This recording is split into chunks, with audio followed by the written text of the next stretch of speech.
Hey guys, before we get started I just have a short announcement to make. I recently updated the reward tiers on the Patreon to be a bit more reasonable. I also added a new tier. So if you're interested in designing your own NPC for the game, or just naming an existing NPC, then head over to the Patreon and consider supporting the development. Most of the reward tiers give your name in the credits of these videos as well as the game itself. Thanks again for the continued support, it means a lot. Moving on.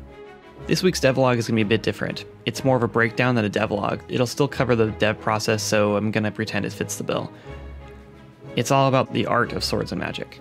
I've had so many comments on the look of the game, and I figured many of you guys just want to see the process. I've also had some comments about how my art style is lazy and uninspired, and yeah, it is. I mean, I'm a one-man team trying to make a freaking open-world RPG before I die, so of course it's lazy. Everything I do is a shortcut when it comes to art, but the beauty of the art style is making it look cohesive and unique without spending the entire day on a single model. But if you can't tell the difference between my game style and any other low poly, then that's totally fine. There's a big difference and I'll do my best to explain it today, but a lot of it is just in the details, or lack thereof, and maybe to most people it's too subtle to notice, but I think in the end, when you see the entire world coming together, it makes for a really unique experience. So as you know, my art style is a variation of the standard low poly art that you see all over Google image results.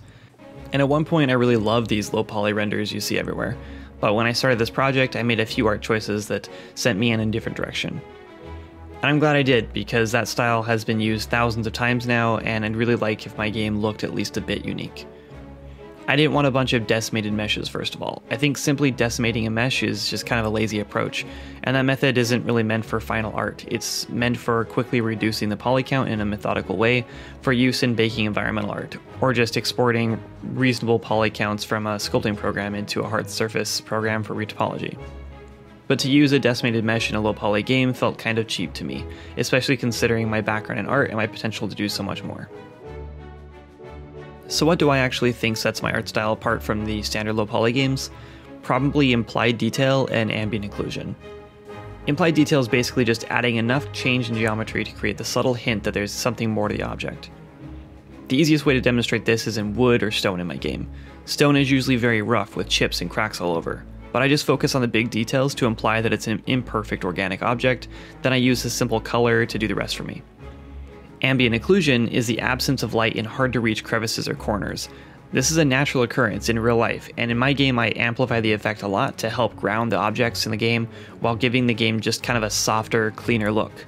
So let's break down my method a bit, and maybe we'll go into more detail in a future video tutorial if I get around to it. So when I work on environment or prop art for my game, I follow some pretty simple guidelines. I don't really decimate any of my meshes, with the exception of being character hairstyles. That seems to work for some reason for me. And I use implied detail to create an interesting, cohesive aesthetic. I start with a basic blockout, which is sometimes 90% of the work in this game, and once I'm happy with the shape, form, and scale of the object, I add secondary and tertiary details as needed. Shape and form are very important in game art.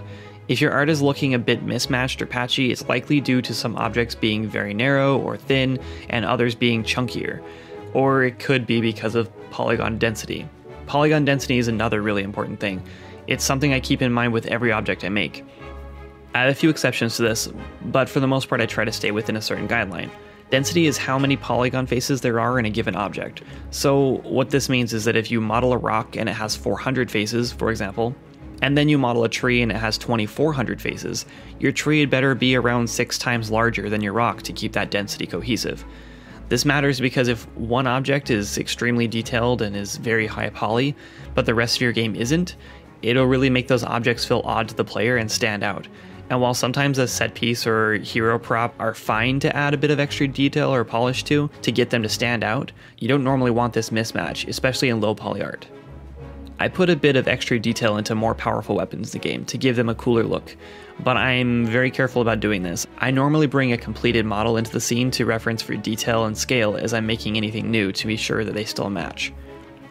So lastly is textures. This is where my workflow really shines, I think. In a standard 3D modeling workflow, you do something like create a high poly version of your mesh, or a low poly if you prefer, I guess. Then you UV your mesh, then bake your detail down to the game mesh, then hand paint or use a procedural texture workflow with something like Substance Designer or Painter. Then you'd also have to work out when and if you're going to put separate objects on the same UV map to save resources. It's some of my favorite parts of doing game art, to be honest, but it just takes so much time that I decided to skip pretty much all of it for this project. So early on I created a color swatch material with about 64 different colors that made up my in-game color palette. I would then UV each object to fit into one of these areas in the palette, and just apply that one material to the model, to every model. This is a pretty cool workflow for low poly models, but eventually I scrapped it for another approach. I'm pretty certain this approach is a lot more resource heavy and probably not the best practice, but after doing some tests it seems to not really affect my gameplay in the slightest, at least at this point. In this workflow I create a handful of master materials, one for basic opaque materials, one for transparent, like glass, one for water, and a couple other special case materials that I'll use here and there. In each of these master materials I use parameters for things like color, opacity, roughness, metal, etc. Then I create children of one of these materials whenever I need a new unique material for my models. So for my opaque master material, if I needed, I don't know, let's say a glowing material for some reason, I could just create a new child or duplicate an existing one and modify the parameters to create whatever I wanted. It's extremely easy and fast, and if I want to change a model's materials or make a variation for whatever reason, I can do so quick and easy. This method also allows me to procedurally change materials at runtime, leaving me room for features like dyeing your weapons and armor with crafted dyes.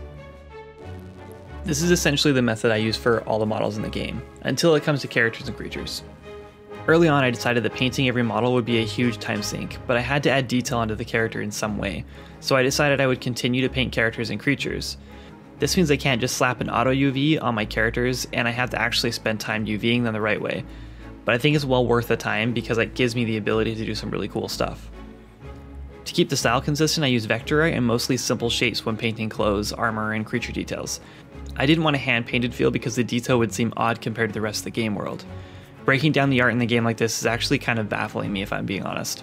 I didn't really plan any of this out when I first started. I just started working and what came of it is what you see now. Everything slowly just started coming together and making sense. Somehow the art doesn't clash much and everyone really loves it. Again, this is really my first attempt at making a 3D game.